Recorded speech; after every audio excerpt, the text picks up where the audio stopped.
박근혜 대통령의 즉각 퇴진을 촉구하는 촛불 집회에 232만 명의 시민들이 참여해 헌정사상 최대 인원을 기록했습니다. 기독교인들의 망언이 잇따르는 가운데 그에 따른 문제점과 올바른 태도는 무엇인지 살펴봅니다. 대한민국의 대표 미녀 마술사라 꼽히는 오은영 마술사를 만났습니다. 아름다운 동행이 창간 10주년을 맞아 감사 예배를 열었습니다. 안녕하십니까. 구TV 뉴스입니다. 주말을 기점으로 박근혜 대통령의 퇴진을 촉구하는 촛불 민심이 더 거세졌습니다. 전국 100여 곳에서 열린 집회엔 232만 명의 시민들이 참여했는데요. 지난달 26일 열린 5차 촛불 집회보다 40만 명이나 늘어난 수치입니다. 이번 시위는 사상 처음으로 청와대 100m 떨어진 지점까지 행진이 허용돼 시위대는 청와대를 포위하는 행진을 벌였습니다. 분노한 민심은 대통령의 퇴진을 반대하고 있는 새누리당을 향했습니다. 여의도 새누리당 당사 앞에서 진행된 사전 집회엔 3천여 명의 시민들이 몰려와 새누리당 해체를 촉구했습니다. 이에 따라 새누리당 비박계는 기존 4월 퇴진 입장을 선회해 조건 없는 탄핵 표결에 참여하겠다는 입장을 발표했습니다. 한편 이날 집회는 헌정사상 최대 인원이 운집했지만 단 한 명의 연행자 없는 평화 시위로 진행됐습니다. 시민들은 저항의 의미를 담아 경찰을 향해 국화꽃을 던지고 집회가 끝난 이후엔 자발적으로 쓰레기를 치우는 일에 동참했습니다. 현 시국과 관련한 유명인들의 막말이 연일 언론에 보도되고 있습니다. 이 같은 발언은 가뜩이나 들끓은 민심을 더욱 분노케 하고 있는데요. 이런 흐름에 기독교인들 역시 크게 한 몫을 담당합니다.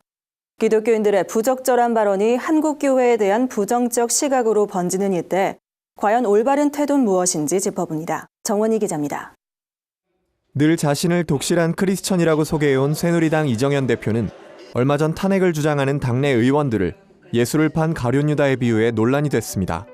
발언 직후 일각에선 박근혜 대통령을 예수와 비교하는 것이냐며 비난을 쏟아냈습니다.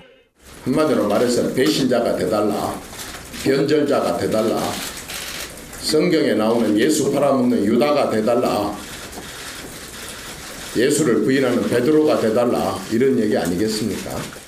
200만에 가까운 국민들이 참여한 촛불 집회에 대해서도 일부 목회자들의 이해하기 어려운 발언은 이어졌습니다. 촛불 집회는 국정 혼란 세력의 총동원령입니다. 촛불 집회 참여자는 5만 원을 받고 내란 선동하는 좌파 빨갱이들입니다. 또한 장신대 김철홍 교수는 학교 홈페이지에 남긴 주술에 빠져 악령이 든 사람은 누구인가? 박근혜 대통령인가 아니면 누구인가라는 글에서 편향된 시각의 주장을 펼쳐 학생들의 반발을 사기도 했습니다. 기독교인들의 발언이 사회적 이슈가 된 것은 이번이 처음이 아닙니다. 지난 세월호 참사 때도 일부 목회자들의 부적절한 발언이 큰 논란을 불러오기도 했습니다. 물론 각종 사안에 대한 의견 표출은 민주사회에 있어 자유를 보장받아야 합니다. 그러나 기독교인들은 표현 방식에 있어 보다 신중을 기해하며 정제된 언어를 사용해야 한다고 전문가들은 말합니다. 개인적 신념이나 이념에 따른 의견과 입장을 마치 기독교 전체의 가르침이나 의무라고 말하게 된다면 기독교에 대한 오해가 생기는 점을 기억해야 할 것입니다. 성경의 부적절한 인용과 자의적 해석은 성경의 권위를 훼손하게 되고 기독교에 대한 반감을 증대시키기 때문에 유의해야 할 필요가 있습니다. 대형 사건 때마다 터지는 기독교인들의 망언, 소외된 이웃의 편에 서겠다는 한국교회가 오히려 약자들의 힘을 빼앗고 있는 것은 아닌지 생각해 볼 때입니다. 구TV 뉴스 정원입니다. 오늘의 사회 이슈를 홍희연 기자가 종합해드립니다. 오늘의 이슈 포커스입니다. 박근혜 대통령의 퇴진을 요구하는 232만 촛불 민심에 정치권 상황이 급변하고 있습니다. 새누리당 비박계는 비상시국위원회 총회를 열고 오는 9일 대통령 탄핵안 표결에 참여하겠다는 뜻을 밝혔습니다. 대통령의 퇴진 일정 발표를 지켜본 뒤 탄핵안 표결 참여 여부를 결정하겠다는 기존 입장을 뒤집은 겁니다. 특히 비박계 황영철 의원은 탄핵 표결에 참여하겠다는 것은 찬성표를 던지겠다는 것이라며 표결을 위한 정족수 확보에도 자신감을 나타냈습니다. 한편 야권은 비박계의 이번 결정에 환영 의사를 내비치며 탄핵 기조를 재확인했습니다. 청와대는 새누리당 비박계의 이번 결정에 당혹감을 감추지 못하고 있습니다. 탄핵 표결이 기정사실화됨에 따라 절차 등을 점검하며 본격적인 탄핵 정국에 대비하는 것으로 전해졌습니다. 청와대 내부에선 대통령이 조기 퇴진 입장을 밝히고도 여야 합의 원칙만 고수하다가 마지막 기회를 놓쳤다는 목소리도 나오고 있는 것으로 알려졌습니다. 또 오는 7일이나 8일쯤 대통령의 입장 발표가 있을 거란 관측도 나오고 있습니다. 이에 대해 청와대 관계자는 아직 정해진 것이 아무것도 없다면서 대통령이 고심을 하고 있다고 말했습니다. 중국이 북한 김정은 정권의 붕괴 등 급변 사태로 인한 난민 유입에 대비하고 있다는 소식입니다. 일본 요미우리 신문은 4일 중국이 지린성 지역에 식량 저장고와 수용시설을 확보하고 있다고 보도했습니다. 신문은 실제로 식량 반입이 진행됐는지는 확실치 않지만 북중 국경을 흐르는 두만강과 압록강 근처에 수용시설 건설이 시작됐다는 정보가 있다고 밝혔습니다. 특히 거듭되는 북한의 도발과 국제사회의 제재가 강화되는 등 악순환이 이어지고 있다며 중국은 이러한 한반도 정세에 위기감을 갖고 있는 것으로 보인다고 전했습니다. 국내 10대 저축은행의 신용대출 규모가 큰 폭으로 늘었습니다. 저축은행의 3분기 경영공시에 따르면 10대 저축은행의 신용대출 잔액은 9조 1296억 원을 기록했습니다. 이는 지난해 같은 기간보다 약 2조 9천억 원가량 증가한 규모입니다. 경기 불황이 이어지면서 저축은행 신용대출을 통해 생활자금을 충당하는 가계가 늘고 있는 것으로 분석됩니다. 전문가들은 단기간에 대출 증가율이 급격히 높아진 저축은행들이 많다며 상환 능력 평가를 통한 부실 대출 축소 노력이 필요하다고 조언했습니다. 국내 학교폭력 피해자 중 절반이 초등학생인 것으로 나타났습니다. 교육부 학교폭력 실태 조사에 따르면 학교폭력을 당했다고 답한 학생 중 초등학생 비율이 48%를 차지했습니다. 특히 학교폭력은 수업이 끝난 쉬는 시간에 교실 내부에서 가장 많이 발생하는 것으로 나타났습니다. 또 가해자는 동급생이 대다수를 차지했습니다. 하지만 학교폭력을 목격하고도 알리거나 도와줬다는 응답은 지난해 조사보다 9.2%포인트 감소했습니다. 교육부 관계자는 12월 중 학교폭력 예방 대책 등을 마련할 계획이라고 밝혔습니다. 구티비 뉴스 홍우연입니다. 경력 5년 차에 촉망받는 승무원이었던 오은영 마술사. 한 선배가 보여준 마술 공연이 오은영 씨의 직업을 뒤바꿔버렸습니다.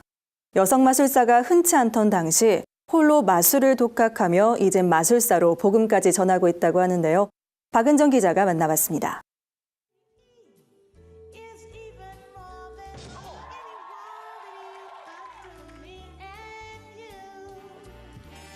눈앞에서 옷이 1초 만에 바뀌고 몸보다 큰 박스가 공중에서 움직입니다.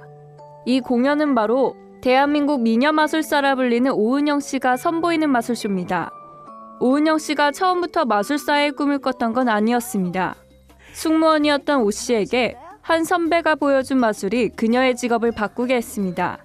하지만 당시만 해도 여성 마술사가 흔치 않아 혼자 선배들의 공연을 보며 공부하고 해외에 나가 마술을 배웠습니다. 이런 과정 속에서 오 씨는 매 순간 기도의 끈을 놓지 않았다고 고백합니다.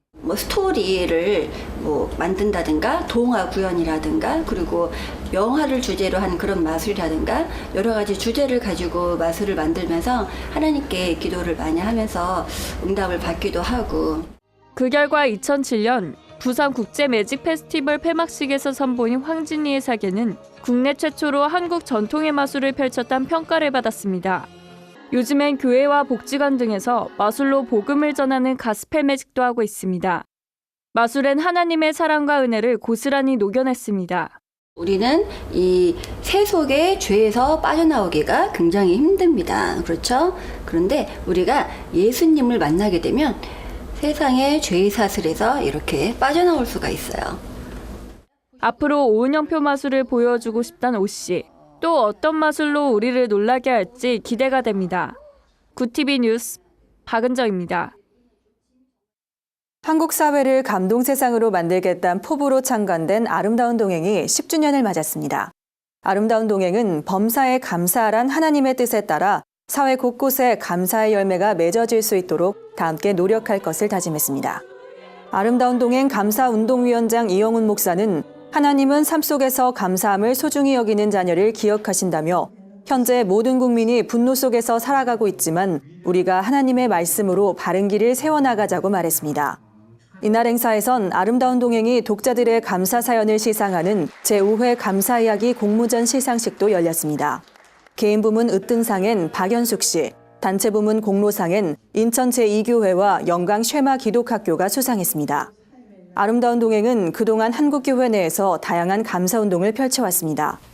특히 오랜 추수감사절을 앞두고 21일간의 감사동행이란 책을 발간해 체험과 나눔의 감사잔치 프로그램을 진행했습니다. 오늘의 해외 주요 뉴스를 백유연 기자가 전해드립니다.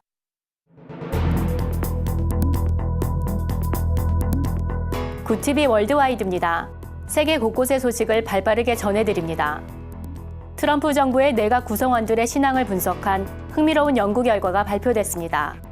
선거운동 당시 자신을 크리스천이자 보수적인 공화당원이라 소개했던 마이크 펜스 부통령 당선인은 인디애나 주지사로 활동하던 시절 종교의 자유를 수호하는 법안을 통과시키고 크리스천에게 신앙은 항상 우선시돼야 한다고 주장했습니다.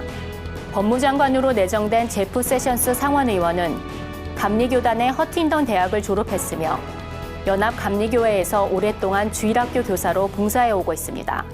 마지막으로 유엔 대사로 내정된 니키 헤일리 사우스캐롤라이나 주지사는 인도계 이민자로 20년 전 기독교로 개종한 인물입니다. 헤일리 주지사는 신앙을 간증하는 자리에서 하나님은 나의 모든 결정에 나침반을 제시한다며 크리스천은 말뿐이 아닌 행동으로 증명하는 삶을 살아야 한다고 주장했습니다. 이집트의 한 마을에 교회를 건축한다는 소문으로 무슬림 군중이 크리스천 주민을 공격하는 사건이 발생했습니다. 무슬림들은 부탄가스통과 돌을 들고 크리스천 마을에 난입해 폭력을 휘둘렀습니다. 또한 소방차가 마을에 진입하지 못하도록 도로를 봉쇄한 것으로 알려졌습니다. 본래 마을에는 복지관과 타가소, 요양원 등이 들어설 예정이었으나 교회가 건립된다는 소문을 들은 무슬림들의 공격으로 공사가 중단됐습니다. 무슬림의 습격으로 크리스천 가정과 크리스천이 운영하는 상점이 피해를 입었고 4명의 부상자가 발생했습니다. 교육 관련 자선단체 스타피시 아시아의 조사 결과에 따르면 파키스탄 미션 스쿨 중 25%는 마실물이 공급되지 않고 13%는 학생이 이용할 수 있는 화장실조차 없는 것으로 드러났습니다. 파키스탄 헌법은 5세에서 16세 아동에게 무상 의무 교육을 실시한다고 규정하고 있지만 파키스탄 인구 중 약 500만 명의 크리스천들은 비용 문제로 지나게 어려움을 겪고 있는 실정입니다. 스타피시 아시아는 사실상 파키스탄 내 크리스천은 비주류 지역사회를 형성하고 있어 낙오자 취급을 받고 있다며 이들은 무상교육과 정부 지원 의료 서비스뿐 아니라 자선단체의 도움도 받지 못하고 있다고 밝혔습니다.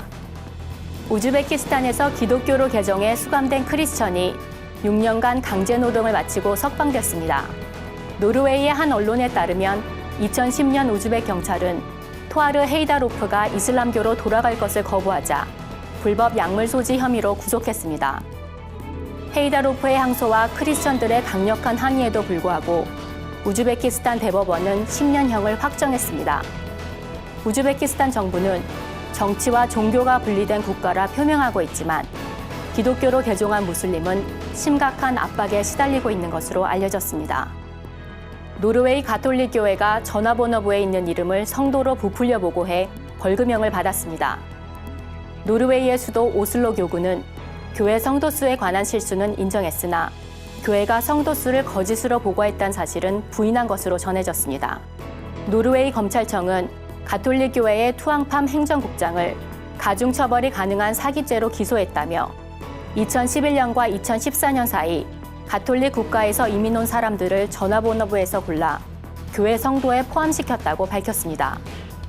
그러나 성도에 포함된 대다수의 사람들은 교회 측이 이런 일을 한 사실조차 의식하지 못하고 있던 것으로 알려졌습니다. 로마 가톨릭 교회는 이번 일로 한화 약 16억 원의 벌금형을 받았습니다. 굿TV 뉴스 백유연입니다. 주요 단신입니다. 여의도 순복음교회가 7일 제11회 안산 희망나눔 프로젝트를 진행합니다. 이번 프로젝트는 여의도 순복음교회 이영훈 목사와 소속 성도들이 안산시 보성 재래종합시장을 방문해 200개의 희망박스를 전달할 예정입니다. 한국베델성서연구원이 오는 12일에서 14일 전남 순천 남북교회에서 베델성서 성서편 지도자 강습회를 개최합니다. 강습회엔 루터대 박일영 교수, 철원감리교회 곽영준 목사 등이 강사로 나서며 성경 전체를 구속사 관점에서 파악할 수 있도록 도울 예정입니다. 국제구호개발 NGO 월드비전이 6일부터 내년 1월 31일까지 해피엔딩 캠페인을 진행합니다. 해피엔딩 캠페인은 세상 모든 어린이에게 불행한 끝이 오지 않길 바라는 해외 아동 후원 캠페인으로 월드비전 홍보대사인 배우 최강희가 함께합니다. 아동복지 실천의 세움이 7일부터 13일까지 서울 종로구 윤갤러리에서 제12회 황금과 유향과 모략전을 엽니다.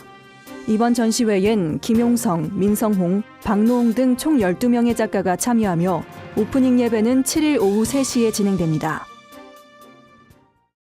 이상으로 뉴스를 마칩니다. 굿TV 뉴스는 인터넷 신문 데일리 굿뉴스를 통해서도 보실 수 있습니다. 시청해주신 여러분 고맙습니다.